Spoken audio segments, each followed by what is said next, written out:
नमस्कार, जय हिंद प्यारे साथियों मैं आकाश आप सबका एक बार फिर स्वागत करता हूं आपके अपने परिवार रामसन एसएससी क्लास में। साथियों जैसा कि आप सबको स्क्रीन में दिखाई दे रहा है आरआरबी ग्रुप डी 2026 जिसके लिए दोस्तों हम लोगों ने आज चैप्टर 8 जो कि एनसीईआरटी से दोस्तों रिलेटेड है, फिजिक्स का दोस्तों ये चैप्टर है, बल तथा गति के नियम, force and laws of motion. इसमें दोस्तों हम लोगों ने बल से और गति से नियम से रिलेटेड मतलब टॉप 15 एमसीक्यू इसमें कवर कराए हैं, जो कि दोस्तों 100% एग्जाम ओरिएंटेड है, आप लोगों के एग्जाम में छपने लायक है। ठीक है, तो आप लोग क्या करना दोस्तों, ये मुश्किल से मुश्किल दोस्तों 10 या 12 मिनट की क्लास होगी, तो आप लोगों को क्या करना है कि इन 15 क्वेश्चंस को देख लेना है। ठीक है, और देख करके इनको अच्छे से कवर कर लीजिएगा, क्योंकि दोस्तों एक या दो क्वेश्चन आप लोगों को इससे जरूर देखने को मिलेगा। ठीक है, तो चलिए दोस्तों हम लोग बिना देरी के शुरू कर लेते हैं आज का इंपॉर्टेंट सेशन। देखते हैं आज अपना क्वेश्चन नंबर आज का फर्स्ट कि हमारा क्या कहता है। कह रहा है दोस्तों, किसी वस्तु का आकार या आकृति बदली जा सकती है। किसी वस्तु के आकार में या उसकी आकृति में बदलाव किया जा सकता है। ऑप्शन नंबर ए कह रहा है गति के परिवर्तन के द्वारा, ऑप्शन बी कह रहा है कि त्वरण के द्वारा, ऑप्शन नंबर सी कह रहा है कि बल के प्रयोग के द्वारा, या ऑप्शन नंबर डी कह रहा है गति की दिशा में परिवर्तन के द्वारा। दोस्तों मैं जब तक क्वेश्चन को पढ़ूं तब तक आप लोगों को क्या करना है कि अपना आंसर जो भी आप लोगों को समझ में आए कि इसका आंसर होगा वो मुझको कमेंट करके जरूर बता देना है। ठीक है, जिससे कि क्या होगा कि आप लोगों को ऐसा लगेगा कि जैसे आप लोग प्रैक्टिस कर रहे हैं, एग्जाम हॉल में बैठे हुए एग्जाम सॉल्व कर रहे हैं। दोस्तों इस क्वेश्चन का ऑप्शन नंबर सी क्या हो जाएगा, बिल्कुल राइट आंसर हो जाएगा। ठीक है, किसी वस्तु के आकार या आकृति में बल के प्रयोग के द्वारा, किसके बल यानी कि फोर्स, ठीक है, इसके प्रयोग के द्वारा उसकी आकृति को बदल सकते हैं। ये समझ लीजिए कि हम लोग कोई रबड़ की गेंद ले हैं, उसको अगर दोनों हाथों से दबा देते हैं, एक हाथ से दबा देते हैं, तो उसकी आकृति भी बदल जाती है। ठीक है, इसी प्रकार आप लोग समझ लीजिए गुब्बारा है, उसको आप लोग जोर से दबाएं तो उसकी आकार या आकृति सब बदल जाती है। तो बल के प्रयोग के द्वारा आकार या आकृति को बदला जा सकता है। ऑप्शन नंबर सी बिल्कुल करेक्ट हो जाएगा। चलिए हम लोग नेक्स्ट क्वेश्चन देखते हैं दोस्तों। ये दोस्तों जो आज हम लोगों ने 15 क्वेश्चन इसी चैप्टर से रिलेटेड लिए हैं, ये दोस्तों हर एक क्वेश्चन इंपॉर्टेंट है, आप लोग देखिएगा और मुझको खुद बताइएगा कमेंट करके कि आप लोगों को सेशन कैसा लगा। नेक्स्ट क्वेश्चन देखते हैं, कह रहे हैं किसी पिंड पर लगने वाले किस बल के कारण उसे गति प्राप्त होती है। इंपॉर्टेंट है दोस्तों क्वेश्चन, और बहुत से बच्चे ऐसे आप लोग मतलब इतने इजी वे में इसमें आंसर नहीं दे सकते हैं। मुझको कमेंट करके बताइए अगर आप लोग इसका आंसर निकाल पा रहे हैं। कह रहा है कि किसी पिंड पर लगने वाले किस बल के कारण उसे गति प्राप्त होती है। ऑप्शन नंबर ए कह रहा है कि असंतुलित बल, ऑप्शन नंबर बी कह रहा है कि संतुलित बल, ऑप्शन नंबर सी गुरुत्वाकर्षण बल, या ऑप्शन नंबर डी घर्षण बल। दोस्तों किसी मतलब वस्तु को या किसी पिंड को गति प्रदान करना है तो उस पर एक असंतुलित बल लगता है। ऑप्शन नंबर ए क्या हो जाएगा, बिल्कुल राइट आंसर हो जाएगा। ठीक है, असंतुलित बल, इसी के कारण दोस्तों उसको गति प्राप्त होती है किसी भी पिंड को। ठीक है, ए नंबर हम लोगों को बिल्कुल करेक्ट आंसर हो जाएगा। चलिए नेक्स्ट क्वेश्चन देख लेते हैं हम लोग, क्वेश्चन नंबर थर्ड। मैंने बताया दोस्तों कि आप लोग इतने आसानी से इन क्वेश्चंस के आंसर नहीं दे पाए। कह रहा है कि कोई वस्तु समान वेग के साथ केवल तभी गतिशील रह सकती है जब उस पर लगने वाला बल खाली स्थान होता है। मान लीजिए कोई वस्तु ऐसे गतिमान है, इधर साइड में जा रही है ए से बी की तरफ, और कह रहा है कि वह समान वेग से गतिशील बनी रहे, हमेशा के लिए गतिशील बनी रहे। तो कह रहा है कि कैसे वो गतिशील बनी रहेगी, उसमें कौन सा बल लगेगा जिससे कि वो गतिशील बनी रहेगी। ऑप्शन नंबर ए कह रहा है कि असंतुलित बल, ऑप्शन नंबर बी कह रहा है कि संतुलित बल, ऑप्शन नंबर सी गुरुत्वाकर्षण बल, या ऑप्शन नंबर डी घर्षण बल। दोस्तों इसमें संतुलित बल लगता है, ऑप्शन नंबर बी क्या हो जाएगा, बिल्कुल राइट आंसर हो जाएगा। ठीक है, संतुलित बल क्या है, जैसे मान लीजिए एक वस्तु इधर को जा रही है, जैसे मान लीजिए हम लोग साइकिल चलाते हैं, अब साइकिल हमारी सड़क पर चल रही है, तो साइकिल जो चलती है दोस्तों, तो उसमें साइकिल के द्वारा एक बल लगता है, जो हम लोग मतलब बल लगाते हैं साइकिल को चलाने में, साइकिल के द्वारा कह रहे हैं कि हमारे पैडल के द्वारा, मतलब हम लोग अपने पैर से पैडल मारते हैं और उसी में बल लगता है पैडल मारने में। तो एक ये बल हो गया, और जो जमीन में हमारी साइकिल चलती है तो जमीन के द्वारा एक घर्षण बल लगता है दोस्तों विपरीत दिशा में। ठीक है, तो जब कह रहा है कि ये दोनों बल संतुलित होंगे, एक हमारे द्वारा लगाया गया बल और एक घर्षण बल, ये दोनों जब संतुलित होंगे तभी जो समान वेग है उसी वेग से वो गतिशील बनी रहेगी। ऑप्शन नंबर बी क्या हो जाएगा, हम लोगों को बिल्कुल करेक्ट आंसर आंसर हो जाएगा। ठीक है, चलिए नेक्स्ट क्वेश्चन देख लेते हैं हम लोग, क्वेश्चन नंबर 4। चलिए दोस्तों आप लोग मुझको कमेंट करके इसका आंसर बताइए। कह रहा है कि किसी वस्तु के विराम अवस्था में रहने या समान वेग से गतिशील रहने की प्रवृत्ति को क्या कहते हैं। जैसे मान लीजिए कोई वस्तु विराम में है, यानी कि कोई ये पत्थर पड़ा हुआ है एक जगह पर, तो वो कह रहा है कि उसी अवस्था में वो रहना चाहती है। या कोई, मैंने बताया कि अभी हम लोग बात कर रहे थे कि समान वेग से गतिशील है कोई, मान लीजिए साइकिल हमारी समान वेग से चली जा रही है संतुलित बल के कारण, तो कह रहा है कि इसका जो गतिशील बने रहने की और विराम अवस्था में बनी रहने की प्रवृत्ति होती है, इसको क्या कहते हैं? ऑप्शन नंबर ए कह रहा है कि इसको जड़त्व कहते हैं, ऑप्शन नंबर बी कह रहा है कि इसको गतिज बल कहते हैं, ऑप्शन नंबर सी कह रहा है कि इसको अभिकेंद्र बल कहते हैं, या ऑप्शन नंबर डी कह रहा है कि इसको उत्प्लावन कहते हैं। दोस्तों बहुत ही इजी इजी ऑप्शन रखे हुए हैं। जड़त्व ऑप्शन नंबर ए क्या हो जाएगा, बिल्कुल राइट आंसर हो जाएगा। ठीक है, जड़त्व या इसको इंग्लिश में दोस्तों इनर्शिया कहते हैं। ठीक है, क्या है कि कोई वस्तु या विराम अवस्था में है और अगर वो समान वेग से गतिशील है तो वो उसी में बना रहना चाहती है, इसी को या इसी प्रवृत्ति को जड़त्व कहते हैं। ए नंबर ऑप्शन राइट हो जाएगा। वेरी इंपॉर्टेंट क्वेश्चन है दोस्तों, हर बार एग्जाम में ये क्वेश्चन पूछा जाता है। चलिए हम लोग नेक्स्ट क्वेश्चन देख लेते हैं, क्वेश्चन नंबर 5। आप लोग दोस्तों इसका भी आंसर मुझको कमेंट करके बताइए। कह रहा है कि किसी वस्तु में त्वरण प्राप्त करने के लिए आवश्यक होता है, त्वरण प्राप्त करने के लिए यानी कि दोस्तों वही है, गति प्राप्त करने के लिए क्या आवश्यक होता है। अभी मैंने बताया था कि गति प्राप्त करने के लिए क्या आवश्यक होता है। गति प्राप्त करने के लिए दोस्तों असंतुलित बल की आवश्यकता होती है। ए नंबर बिल्कुल राइट आंसर हो जाएगा। ठीक है, अब दोस्तों वो गति प्राप्त हो गई। अब अगर हमसे क्वेश्चन अभी एक दो क्वेश्चन मतलब पीछे पूछा उसने कि अगर कोई वस्तु गतिशील अवस्था में है और वो उसी में बना रहना चाहती है तो उसमें कौन सा बल लगता है, तब उसमें दोस्तों संतुलित बल लगता है। ठीक है, यानी कि जो हमारे द्वारा बल लगाया गया और जो घर्षण बल लग रहा है जमीन के द्वारा, वो दोनों जब संतुलित हैं तो वो गतिशील अवस्था में बनी रहेगी। ठीक है, अभी हमसे पूछ रहा है कि त्वरण प्राप्त करने के लिए यानी कि गति प्राप्त करने के लिए, त्वरण का मतलब गति, इसको प्राप्त करने के लिए किस बल की आवश्यकता होती है, तो असंतुलित बल की आवश्यकता होती है। ए नंबर ऑप्शन करेक्ट हो जाएगा। ठीक है, चलिए नेक्स्ट क्वेश्चन देख लेते हैं, क्वेश्चन नंबर 6। 6 नंबर क्वेश्चन कह रहा है कि न्यूटन के गति के प्रथम नियम को, खाली स्थान मतलब खाली स्थान कह रहे हैं कि न्यूटन के गति के प्रथम नियम को कहते हैं। न्यूटन के गति के प्रथम नियम को क्या कहते हैं। ऑप्शन नंबर ए कह रहा है कि जड़त्व का नियम, ऑप्शन नंबर बी कह रहा है कि बल का नियम, ऑप्शन नंबर सी कह रहा है कि असंतुलित बल का नियम, या ऑप्शन नंबर डी कह रहा है कि उत्प्लावन का नियम। ये तो दोस्तों उत्प्लावन का नियम बिल्कुल गलत है। जड़त्व का नियम ऑप्शन नंबर ए क्या हो जाएगा, बिल्कुल राइट आंसर हो जाएगा। ठीक है, न्यूटन के गति के प्रथम के नियम को क्या कहा जाता है, जड़त्व का नियम कहा जाता है। और जड़त्व क्या होता है, अभी मैंने आप लोगों को बताया था कि जड़त्व है किसी वस्तु के गतिशील अवस्था में है अगर तो उसी में बने रहने की प्रवृत्ति, और अगर विरामावस्था में है तो उसी में बनी रहने की प्रवृत्ति। विरामावस्था और गतिशील अवस्था, इसी में क्या है कि बने रहने की प्रवृत्ति को हम लोग जड़त्व कहते हैं, और इसी जड़त्व के नियम को न्यूटन के गति का प्रथम नियम कहते हैं। अब आप लोगों को समझ में आ रहा होगा कि न्यूटन की गति का प्रथम नियम क्या है। चलिए हम लोग नेक्स्ट क्वेश्चन की तरफ चलते हैं, क्वेश्चन नंबर 7 की तरफ। 7 नंबर क्वेश्चन कह रहा है कि किसी वस्तु का द्रव्यमान, द्रव्यमान यानी कि मास यानी कि m, और वेग यानी कि वेलोसिटी यानी कि v, कह रहा है कि इसके गुणनफल का मतलब मान क्या होता है, यानी कि m इंटू वी, ये क्या होता है, ये हम लोगों से पूछ रहा है। तो द्रव्यमान और वेग का गुणनफल ये होता है दोस्तों संवेग। ऑप्शन नंबर सी क्या हो जाएगा, बिल्कुल राइट आंसर हो जाएगा। ठीक है, संवेग को दोस्तों p से डिनोट किया जाता है, यानी कि p बराबर mv, ये होता है दोस्तों संवेग का फार्मूला। ठीक है, क्या होगा, P बराबर mv, ये होता है द्रव्यमान और वेग का गुणनफल यानी कि संवेग। यही हमसे उसने पूछा है। चलिए नेक्स्ट क्वेश्चन देखते हैं, question number 8।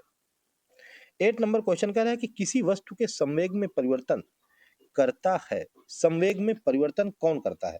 Option number A कह रहा है कि दाब, ऑप्शन नंबर बी कह रहा है कि बल, ऑप्शन नंबर सी कह रहा है कि गति, या ऑप्शन नंबर डी कह रहा है त्वरण। दोस्तों किसी वस्तु के संवेग में परिवर्तन बल, ऑप्शन नंबर बी क्या हो जाएगा, बिल्कुल राइट आंसर हो जाएगा। ठीक है, P बराबर एम वी, ये जो दोस्तों V है, ये M और V, इसी से दोस्तों क्या है, अभी जब हम लोग इसको और आगे सॉल्व करेंगे तो यहां से निकल के आता है F बराबर M इंटू ए। ठीक है, ये निकल करके आता है, यानी कि बल क्या है दोस्तों, संवेग में परिवर्तन करता है। ऑप्शन नंबर बी हम लोगों का करेक्ट आंसर हो जाएगा। ठीक है दोस्तों, इसमें ज्यादा डिटेल में नहीं जाएंगे, केवल हम लोगों से डायरेक्ट क्वेश्चन पूछेगा कि किसी वस्तु के संवेग में परिवर्तन कौन करता है, तो हम लोग डायरेक्ट याद रखेंगे कि बल किसी वस्तु के संवेग में परिवर्तन करता है। बी नंबर हम लोगों का राइट हो जाएगा। चलिए हम लोग नेक्स्ट क्वेश्चन देख लेते हैं, क्वेश्चन नंबर 10। 10 नंबर क्वेश्चन कह रहा है कि क्रिया तथा प्रतिक्रिया बल सदैव होते हैं। क्रिया एक्शन और प्रतिक्रिया यानी कि रिएक्शन। ठीक है, हमने कोई क्रिया की यानी कि कोई एक्शन किया और फिर उसी के बदले में रिएक्शन हो गया यानी कि प्रतिक्रिया हो गई, तो कह रहा है कि ये बल सदैव होते हैं। नंबर एक कह रहा है कि ये बल सदैव समान होते हैं, नंबर बी में कह रहा है कि ये बल सदैव विपरीत होते हैं, ये नंबर सी में कह रहा है कि ये बल समान तथा विपरीत दोनों होते हैं, ये नंबर डी कह रहा है कि ये बल नगण्य होते हैं यानी कि कुछ नहीं होते हैं। दोस्तों ऑप्शन नंबर सी समान तथा विपरीत बिल्कुल राइट आंसर हो जाएगा। ठीक है, क्रिया तथा प्रतिक्रिया बल ये क्या होते हैं, सदैव समान तथा विपरीत होते हैं। सी नंबर ऑप्शन बिल्कुल राइट आंसर हो जाएगा। ठीक है, क्रिया तथा प्रतिक्रिया का नियम ये न्यूटन का थर्ड नियम है। इसी थर्ड नियम के अंतर्गत आते हैं क्रिया तथा प्रतिक्रिया बल। चलिए हम लोग नेक्स्ट क्वेश्चन देख लेते हैं, क्वेश्चन नंबर 11। दोस्तों मोस्ट इंपॉर्टेंट क्वेश्चन अब आ गए हैं। जो 5 क्वेश्चन या 6 क्वेश्चन अभी बचे हैं, शायद मैंने आज 16 क्वेश्चन इसमें कवर किए हैं, हम लोग 11 नंबर में आ गए हैं। जो 6 क्वेश्चन बचे हैं दोस्तों मोस्ट इंपॉर्टेंट होने वाले हैं। ठीक है, हर एक क्वेश्चन का आंसर मुझसे मतलब आप लोगों से मुझको कमेंट में चाहिए, आप लोग जरूर बताइएगा। कह रहा है कि जब कोई मोटर कार तीव्र गति के साथ किसी तीक्ष्ण मोड़ पर मुड़ती है तो हम गति के किस नियम के कारण एक ओर झुकने लगते हैं। आप लोगों ने देखा होगा कि हम चार पहिया में बैठे हों या मोटरसाइकिल में ही बैठे हों, अगर एकदम मोड़ आता है उसमें हम लोग स्पीड से मोड़ देते हैं तो क्या होता है कि एक साइड की ओर मुड़ जाते हैं। तो हमसे कह रहा है कि बताइए किस नियम के कारण एक ओर झुकने लगते हैं। ऑप्शन नंबर ए कह रहा है कि गति के तृतीय नियम, ऑप्शन नंबर बी गति के द्वितीय नियम, या ऑप्शन नंबर सी गति के प्रथम नियम। डी नंबर में तो इनमें से कोई नहीं है। तो दोस्तों ऑप्शन नंबर सी क्या हो जाएगा, बिल्कुल राइट आंसर हो जाएगा। ठीक है, गति के प्रथम नियम के कारण क्या होता है कि हम तीक्ष्ण मोड़ पर मोटर कार जब तीक्ष्ण मोड़ पर मुड़ती है तो एक ओर को झुकने लगते हैं। ठीक है, ऑप्शन नंबर ए बिल्कुल मतलब सी बिल्कुल राइट हो जाएगा। और गति के प्रथम नियम को क्या कहते हैं, गति के प्रथम नियम को जड़त्व का नियम भी कहा जाता है। ठीक है, रूल ऑफ इनर्शिया, जड़त्व का नियम। चलिए नेक्स्ट देखते हैं question, question number 12। 12 number important है क्वेश्चन दोस्तों। कह रहा है कि प्लेट में कप को रखने के लिए खांचा बनाया जाता है। अचानक झटका लगने की दशा में प्लेट का खांचा कप को गिरने से रोकता है। यह गति के किस नियम को दर्शाता है। ये भी दोस्तों मोस्ट इंपॉर्टेंट क्वेश्चन है।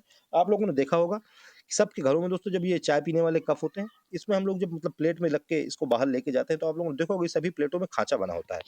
तो कह रहा है कि अचानक झटका लगने की दशा में प्लेट का खांचा कप को गिरने से रोकता है। यह गति के किस नियम को दर्शाता है। ऑप्शन ए वही गति के तृतीय नियम, बी नंबर गति का द्वितीय नियम, या सी नंबर गति का प्रथम नियम। दोस्तों ये भी गति के प्रथम नियम को दर्शाता है। ऑप्शन नंबर सी क्या हो जाएगा, बिल्कुल राइट आंसर हो जाएगा। ठीक है, फर्स्ट रूल ये गति के प्रथम नियम को दर्शाता है, यानी कि जड़त्व का नियम इसको कहते हैं। और जड़त्व क्या होता है कि कोई वस्तु अगर विराम अवस्था में है तो वो उसी में बना रहना चाहती है, और अगर गतिशील अवस्था में है तो उसी में बना रहना चाहती है। ठीक है, यही होता है जड़त्व। चलिए नेक्स्ट क्वेश्चन देख लेते हैं हम लोग, क्वेश्चन नंबर 13। कह रहा है कि जब कोई गतिशील बस अचानक रुकती है तो आप आगे की ओर झुक जाते हैं। यह गति के किस नियम को दर्शाता है। बताइए दोस्तों, इंपॉर्टेंट क्वेश्चन है, हर बार दोस्तों एग्जाम में आप लोगों को देखने को मिलता है। और आप लोगों ने दोस्तों ये अनुभव भी किया होगा कि जब आप लोग बस में सफर कर रहे होंगे और जैसे मान लो बस अचानक रुक गई, ड्राइवर ने अचानक बस को रोक दिया तो आप लोग आगे की ओर झुक जाते हैं। तो बताइए कह रहा है कि ये गति के किस नियम को दर्शाता है। ऑप्शन ए कह रहा है गति के तृतीय नियम, ऑप्शन बी गति के द्वितीय नियम, ऑप्शन सी गति का प्रथम नियम, या ऑप्शन नंबर डी इनमें से कोई नहीं। दोस्तों ये भी गति के प्रथम नियम को दर्शाता है। ऑप्शन नंबर सी क्या हो जाएगा, बिल्कुल करेक्ट आंसर हो जाएगा। ठीक है, और गति का प्रथम नियम है क्या, ये दोस्तों जड़त्व का नियम इसको कहते हैं, गति के प्रथम नियम को। ठीक है, चलिए नेक्स्ट क्वेश्चन देख लेते हैं हम लोग, क्वेश्चन नंबर 14। 14 नंबर क्वेश्चन कह रहा है कि क्रिकेट मैच के दौरान क्षेत्र रक्षक यानी कि फील्डर तेज गति से आ रही गेंद को लपकते समय हाथ को पीछे की ओर खींच लेता है। यह गति के किस नियम को दर्शाता है। दोस्तों गति के 3 नियम हैं, और अभी हम लोगों ने पहले नियम से रिलेटेड 3 एग्जाम्पल देख लिए। अब दोस्तों आगे आइए, क्वेश्चन नंबर 14 कह रहा है कि जो क्रिकेट मैच में हम लोग देखते हैं कि कैच लेने में हम लोग खुद जब खेलते हैं तो कैच लेने में हाथ को पीछे की ओर करते हैं। तो कह रहा है कि बताइए ये किस नियम के अनुसार होता है। दोस्तों ये गति के द्वितीय नियम के अनुसार ऑप्शन नंबर बी क्या हो जाएगा, बिल्कुल राइट आंसर हो जाएगा। ठीक है, गति का सेकंड नियम, इसी के अनुसार क्या होता है कि हम लोग पीछे की ओर हाथ को करते हैं, जिससे कि क्या है कि उसकी जो गेंद की गति है वो धीमी हो जाती है। ठीक है, चलिए नेक्स्ट क्वेश्चन देख लेते हैं, क्वेश्चन नंबर 15।